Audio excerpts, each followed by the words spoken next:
আসসালামু আলাইকুম। শুভ সকাল। সুপ্রিয় কৃষিপ্রেমী ভাই বোনেরা, প্রতিদিন সকালে আমার ঘুম থেকে উঠে রুটিন ওয়ার্ক হচ্ছে আমার ছাদে কিছু গাছ আছে সেগুলার পরিচর্যা করা। তো আজকে আমি আপনাদেরকে একটা কৃষির ছোট্ট একটা টিপস দিব।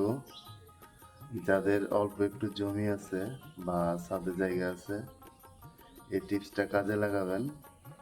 হয়তো আমার মতো আপনাদেরও কাজে লাগতে পারে। আমি যদি আপনাদেরকে দেখাই, এই দেখেন একটা লাউ, ছোট্ট একটা গাছ। এই গাছে কিন্তু এই দেখেন সুন্দর একটা লাউ আসছে, আরো অনেকগুলো মুকুল আসছে, অনেকগুলো মুকুল হচ্ছে। এই লাউটা আমি যদি আপনাদেরকে দেখাই, যে 5 লিটারের যে একটা তেলের বোতল আছে, দেখেন এই সেই বোতল।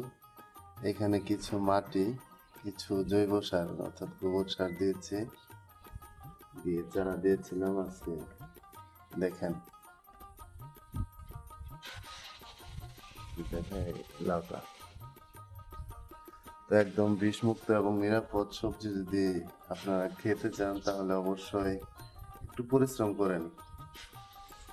পরিশ্রম করলে আপনার শরীরটা ভালো থাকবে, মনটা ভালো থাকবে, পাশাপাশি যে বিষমুক্ত সবজি এটা খেতে পারবেন।